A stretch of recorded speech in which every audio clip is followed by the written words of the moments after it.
On this episode of the Whiskey Tornado, we review Elijah Craig A121.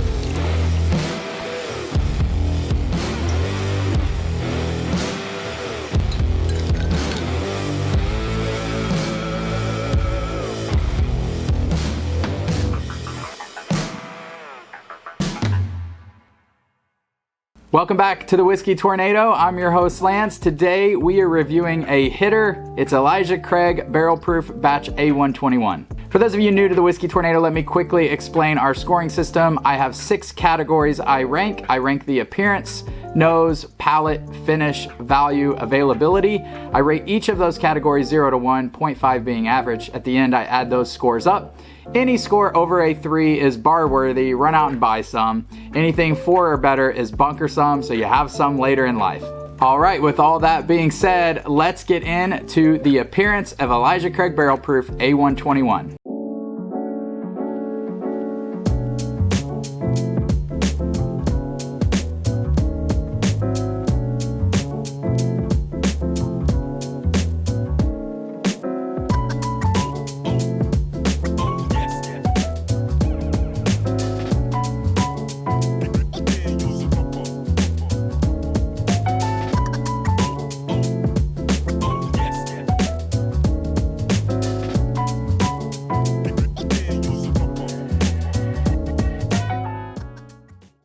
So as you can see, guys, the appearance for me on this bottle is a little bit better than average, but I really wish Elijah Craig would do something to differentiate from the barrel proof bourbon to the regular small batch. It just looks too similar to me, even though I don't hate it. I love the pour on these bottles. The neck on these is fantastic. It really makes it, doesn't look like it, but it makes it very easy to pour without spilling. So I do love that aspect of the Elijah Craig barrel proof bottles. But for me, the appearance is just slightly better than average. I'm gonna give it a 0.6. All right, let's talk about what's in the bottle. Let's get to the nose here. That's the important stuff.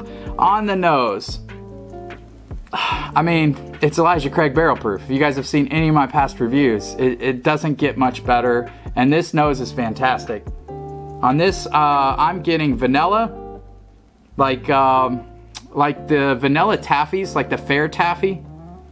Lots of caramel. Tons and tons of honey. I mean, wow, the honey on this is insane. Dusty oak.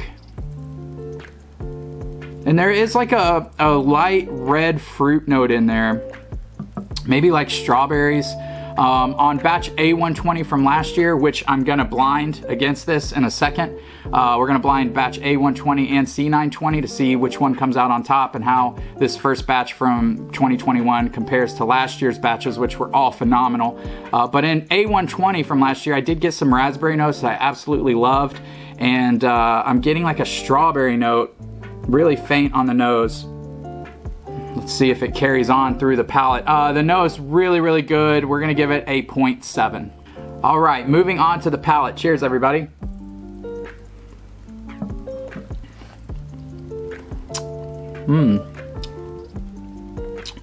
There's some peanut characteristics to A21 this year. You know, you get peanuts in Jim Beam products and in some Heaven Hill stuff. I don't get like tons of heavy peanuts in the Elijah Craigs, although I have in some. In batch C920 from last year, that was a little bit more peanut forward to me. This is kind of peanut forward, but again, lots of caramel, lots of peanuts, and tons of honey. That was like the #1 note.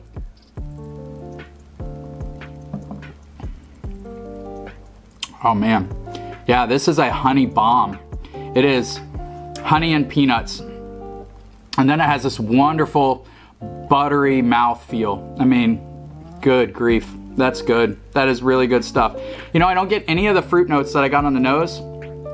Pretty much caramel, peanuts, more caramel and honey than peanuts. The peanuts is like an underlying note. And then just butter. It's fantastic. Really, really nice. I give most Elijah Craig barrel proofs fantastic scores on the palate. This one's no different.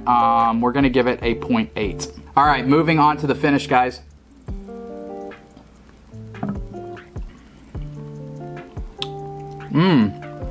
There I got some of those like red fruit notes on the back of my palate. And then it's that sweet oak, but it's not too heavy oak.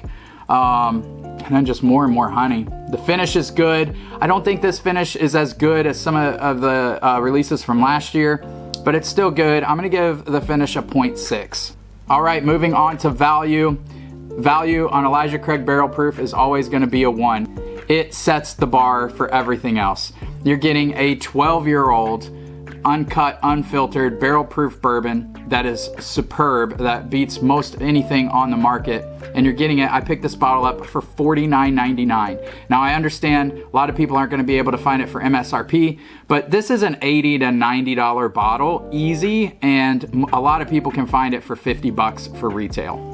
All right, on to availability. Availability is where this is lacking a little bit. This bottle is not easy to find, but it's not impossible. Stag Jr., which competes with this, another barrel-proof, really good bourbon that's around the same price point, is almost impossible to find anymore. I can still find Elijah Craig Barrel Proof. I have to hit my stores pretty regularly, like every week or every 2 weeks, and I will eventually run across all the batches of Elijah Craig Barrel Proof. I cannot say that with Stag Jr. I have not found a Stag Jr. on the shelf since batch 13.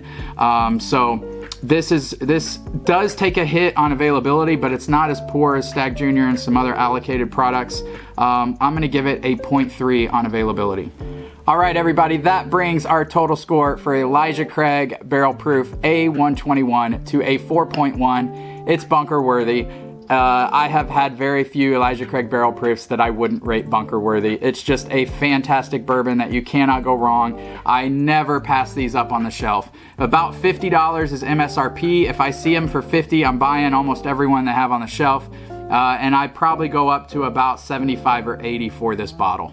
All right, so now let's see how batch A121 stacks up against some of my favorites from last year. We're gonna test it against A120 because that was my favorite, although it's a little bit hotter. Some people think that's too hot as far as proof goes and didn't like it. But we're also gonna taste it against batch C920 because that seems to be most people's favorites, even though I wasn't crazy about it. It was good, but it had like a salty peanut note to it that was really good. It just wasn't my favorite. I like the other 2 batches from last year better. But we'll test it against those and see where this year's first batch lines up. All right, guys, we're just gonna go real quick through these. I'm gonna smell them real quick, taste them real quick, and we're gonna try to rate them just based on quick first impressions. They've all aired out about 10 minutes. Okay.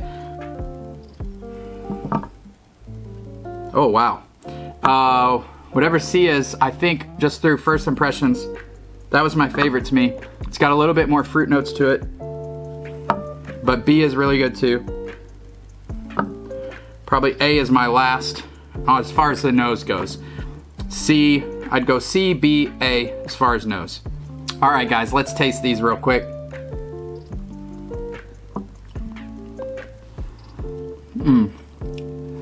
A has those salty notes I've come to know from C920. A little bit briny, a little bit peanutty. Not a lot of fruit notes. Very good. But yeah, that had I think a little bit briny. Going on to B.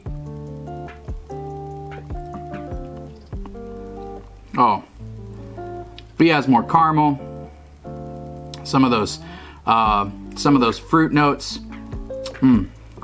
B was really good. Let's go to C.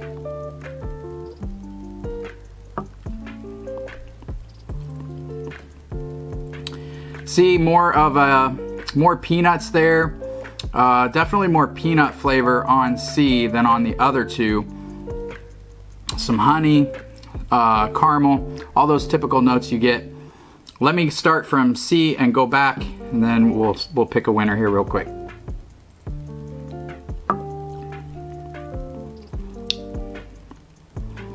Yeah, peanut, honey, caramel, buttery. They're all buttery. They all have a lot of the same notes, so I'm just trying to pick out. These are about 80% the same. I'm trying to pick out little 5 and 10% differences to decide which one I like. They're all phenomenal, though. You can't go wrong with any of them. Oh, man. B, so good. I think that's a little higher proof. I think I'm getting those raspberry, strawberry notes. So I really think that's A120. That's a hitter, man. That is such a good bourbon. Okay, going on to A.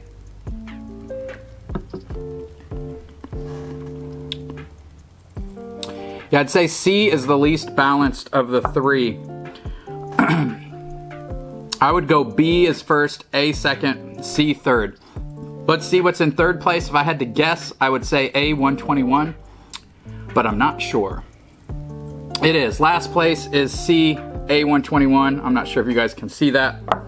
Second place is C920. Again, I could taste more peanut on this, and tasting the A121 back to back with these other two, the peanut flavor really stands out even more than when I was tasting it in my review. C920, and that means A120 from last year is such a fantastic bourbon. Man, I wish I had more of it. It's phenomenal. So A121, still good, but I don't think it stacks up to anything that came out from last year. Hope this helps you guys on your bourbon journey and helps you decide what to buy and what to leave on the shelves. We'll talk to you next time. Cheers, everybody.